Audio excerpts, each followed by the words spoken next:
Coach Liam here, guys. We're going to be going through side control, fundamentals from the bottom. Last week we did from the top. Now we're going to look at the fundamentals and someone's in the top position. Okay, so my partner is going to have me in side control. First thing we want to establish is turning off the tracking device on this camera. Now we've turned off the tracking device, we can get back to the technique. So if I just move back a little bit. First thing we want is to make sure we have our frames inside position. We don't want to just straight away give up this position because, as we found out last week, our opponent is going to get a crossface with this hand and an underhook on this arm. This is the absolute worst position we can be in, and he's now got complete control. So let's rewind a little bit and see what we could have done differently. So someone passes your guard. Okay, not a massive problem because we're still not going to give him complete control of us. We're not going to give him chest to chest. What we're going to do straight away is get onto our side, block that first crossface, which is definitely going to come, and hide this hand and the elbow here in this position. All right. Now, if our opponent tries to put pressure on us now, it's a lot harder. He cannot get a very good crossface and he can't get an underhook on this far side. Now, I like to do two things, right? Sometimes I like to have the hand on the shoulder so I can frame. Not incorrect, but there is a risk that you're taking with this. And if you're aware of it, you can deal with it. But if you're not, then you may get caught out. And if he can see your hand, he can attack it. So if Chance was to use this hand now to grab my wrist from the other side, he could push this down, and there is a Kimura Americana option here for him. So in the beginning, I'm going to ask you to actually hide this under the armpit. So when Chase comes down, I'm blocking the crossface, I'm on my side, I'm hiding this elbow, and I'm also hiding this hand under his armpit. Now from here, Chance, try and get my hand. It's going to be almost impossible. It's really, really hard. He could get it, but he's having to give up this position. And now we've got all this space. So as he comes down and closes in on me, here, he is on me, but he's not chest to chest, yeah? He can't get that underhook, and it's really hard for him to apply pressure. Now, from here, what you can do, I'm going to give you three options.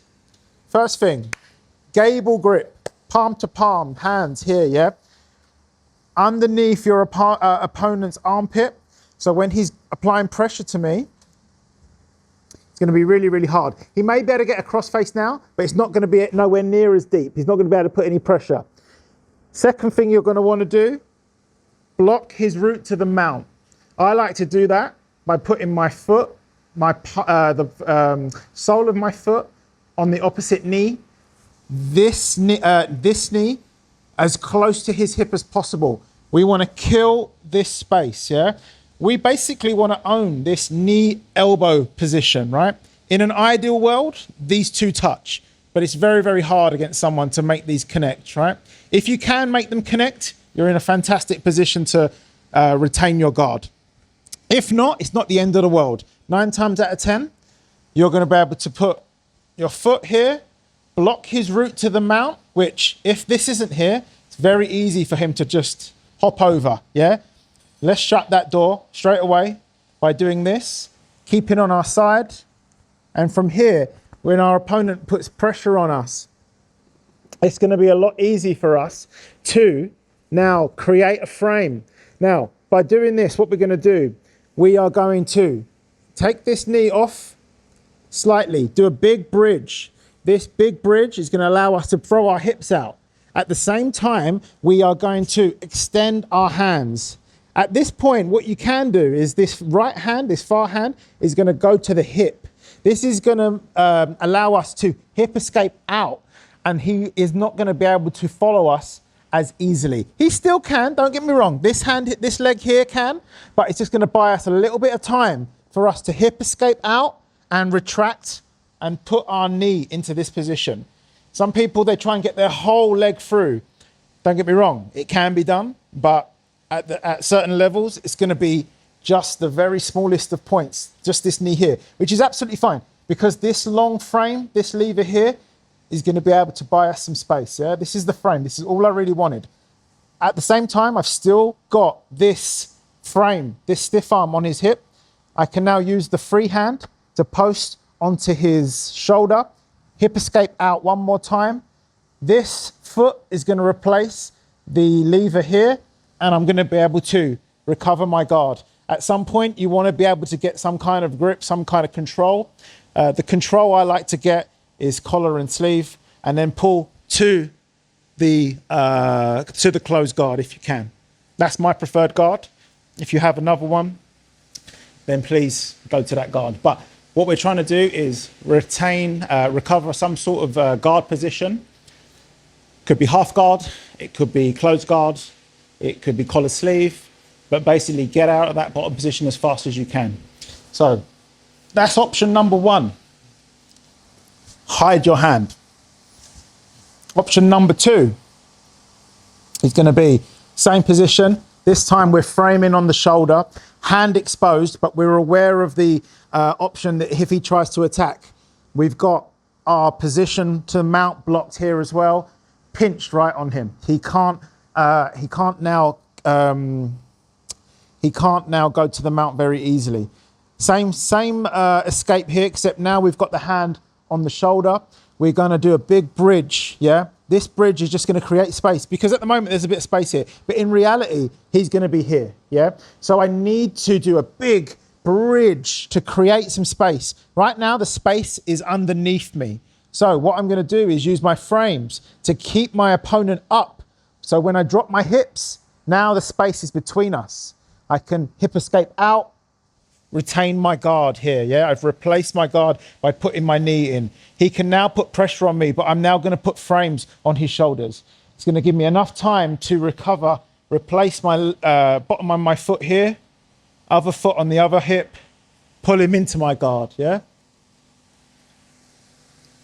That's option number two. Option number three. Our opponent is on us, so here we're hiding the hand, yeah? What he might do now is he might get fed up of trying to get an underhook on this position, and he might switch his base, yeah? So what he's gonna do now, he's gonna now face me, his hips are gonna face the door now. So as you turn into me, so put your hip on this hip here and have this leg through that way. That leg is kicked through. Yes, nice. So he might do this position here. He's looking for this elbow, right? Let's turn and face the camera. He's looking for this elbow here. So if you let him get under this elbow and he pulls this elbow up, this is going to be very, very hard. He's going to drive his hips, his butt. Yes, he's going to drive this here. Now this is completely isolated. It's going to be really, really easy for him to bring his left knee over to my head. And now he's in a very, very tight side control with my hand isolated. So mistake you should try not to avoid.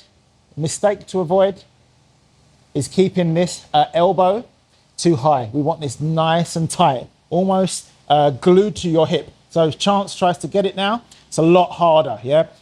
He can get it if he's super strong, a lot stronger than me, but 9 times out of 10, it's gonna buy us a little bit of time so that when he gets frustrated, we're gonna be able to get our other hand, post on his far shoulder, bring our elbow out and hip escape back, yeah?